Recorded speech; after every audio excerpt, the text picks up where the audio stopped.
Добро утро за нашиот прв гостин во Македонија наутро, градоначалникот на Скопската општина Центар, господинот Горан Герасимовски. Добре ни дојдовте. Добро утро и ви благодарам на поканата. Поздрав до вашите гледачи. Секогаш актуелни работи кои што се случуваат во општината, не само интересни за жителите, туку и за сите нас, бидејќи една од најпосетуваните општини кои дојде во Скопје мора да помине низ Центар. Градоначалник, она што е причина за вашето гостување е првата мерка со која што би сакал да го започнеме разговорот. Пензионерите на општината ќе добијат дополнителна финансиска поддршка. Ова го најавивте и во вашите две последни гостувања. Кај нас почна веќе да се спроведува? Да, тоа што го најавувавме и го планиравме, почнавме да го реализираме.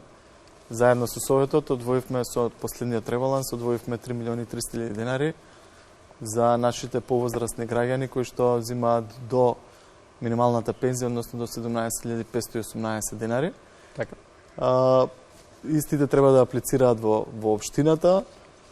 Многу едноставно самото аплицирање, им треба трансакциска, копија од лична карта, доказ од последна пензија и секако да се жители на нашата општина Центар.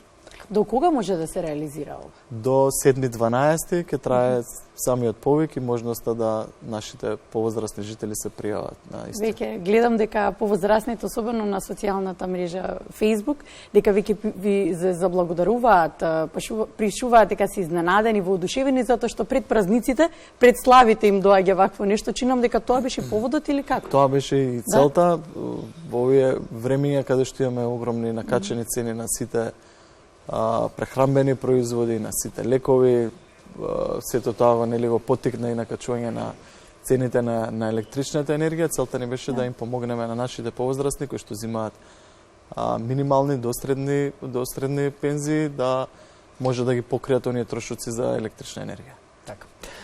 Градоначалник, едно од најпосетуваните места во овој предпразничен и празничен период е плоштадот Македонија.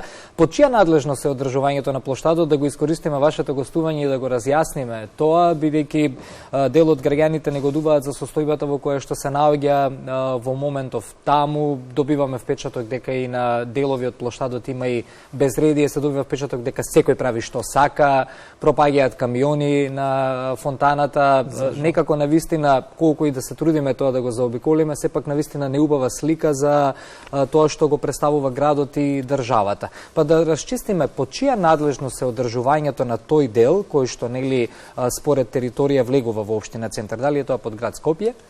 Не само самиот плоштад, туку и многу улици и булевари се под градот.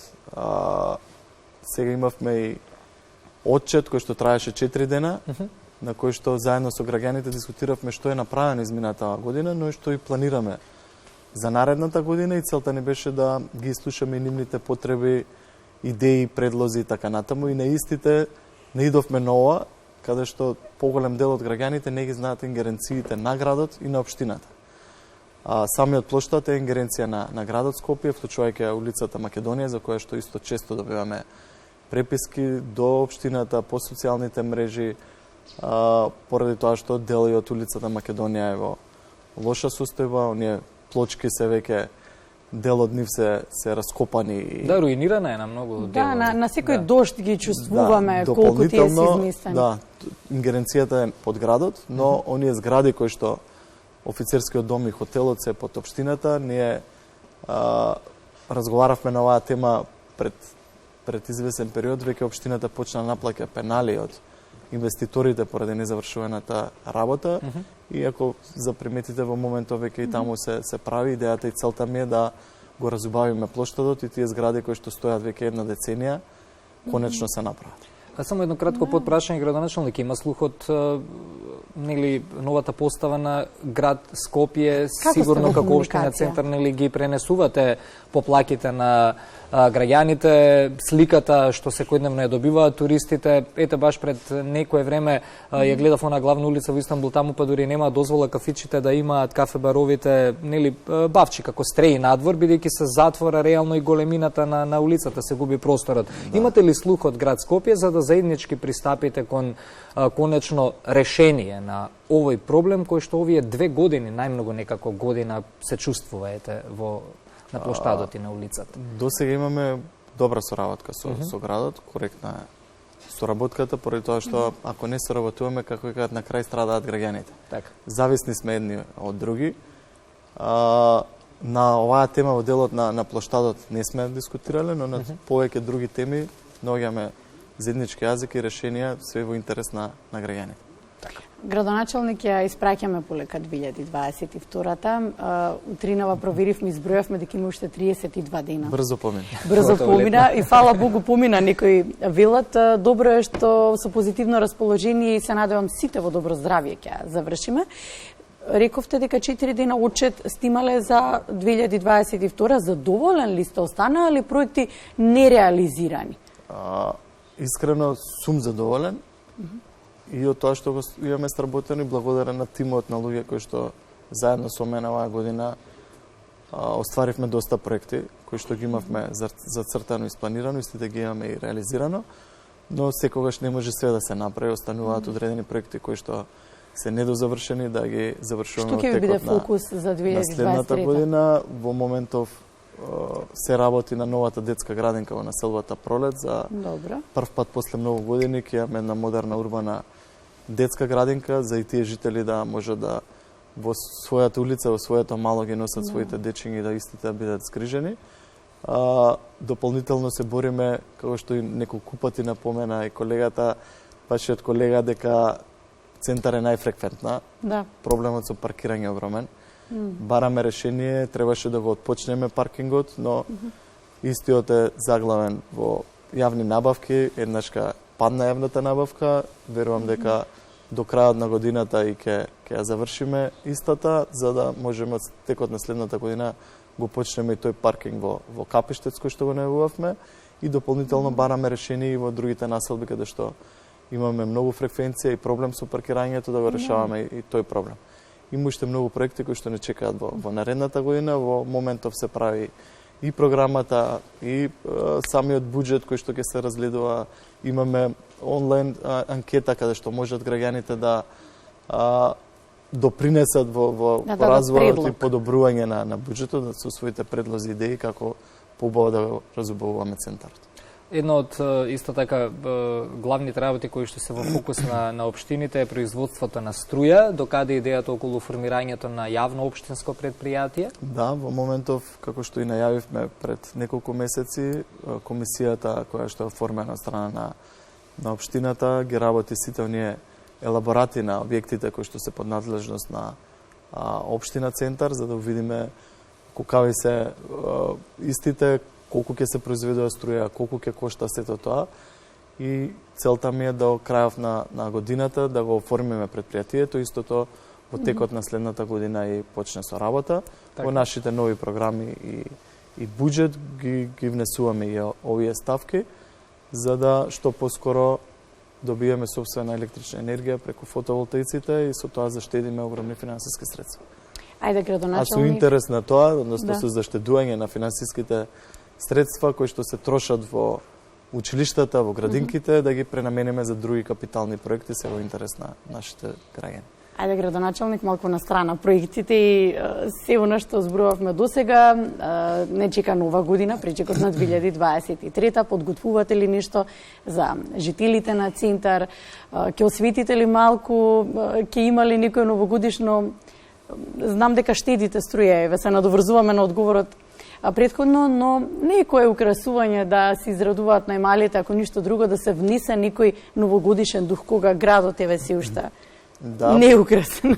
Иако се штеди на електрична енергија, со на непопуларна мерка секојаш ја нарекувам со гасење на дел од светилките во општината, но успеавме со тоа штедење да последните неколку месеци сметката од 6,5 милиони во август ја намалиме на 2,5 милиони во октомври, што е голема заштеда, но сепак новогодишните празници сакаме сите да ги пројдеме што поубаво и секако дека планираме и скромна новогодишна прослава, иако немаме планирани средства во буџетот, се штеди и на тоа, но преку општествено одговорни компании, преку донација, планираме да направиме една скромна прослава новогодишен пречек и да имаме скромно мало и дел осветлување и разубавување на центарот. Ако ништо друго, барем неколку елки каде што ќе биде осветлено и да се осетат оние празнични топли денови.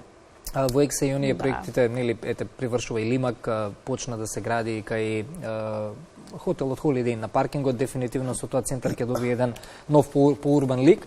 Па затоа нова сакав да се надоврзам за 2023 за дуповите кои што беа актуелни во втората половина, нели, од оваа година која што изминува, дуповите на Кале и мислам дека Крњево се викаше веднаш спроти МРТ, спроти Истгейт, продолжува ли нивната реализација во 2023? Во завршна фаза се двата дупа, делот клинички, делот Лимак е на втора анкета, исто е во завршна фаза, и Маџар Мало. Во почетна фаза се дуповите на Кале, делот француски гробиште и горниот дел кај Америчката амбасада, дополнително и делот на Крњево.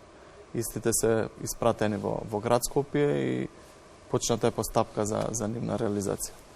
Верувам дека во ограничениот рок од 18 месеци истите ќе бидат и донесени. Не секогаш само ние зависиме од делот на носење на дуповите, тука и градот Скопје, тука е Министерството за транспорт и врски, кои што даваат одредени сугестии на истите и на крај нели завршуваат во советот кој што ги изгласуваат истите. Верувам дека за брзо време ќе ги завршиме овие три, кои што се во завршна фаза, дека овие што се во почетна фаза, дека ќе идат, како јас секогаш викам, на побрза лента за побрзо да се донесат истите, се во интерес на граѓаните. Во делот и на Кале бришеме неколку парцели кои што претходно беа планирани за градба, истите се ставени во зеленило, планираме велосипедски патеки, нова градинка за прв пат и тамо и така натаму.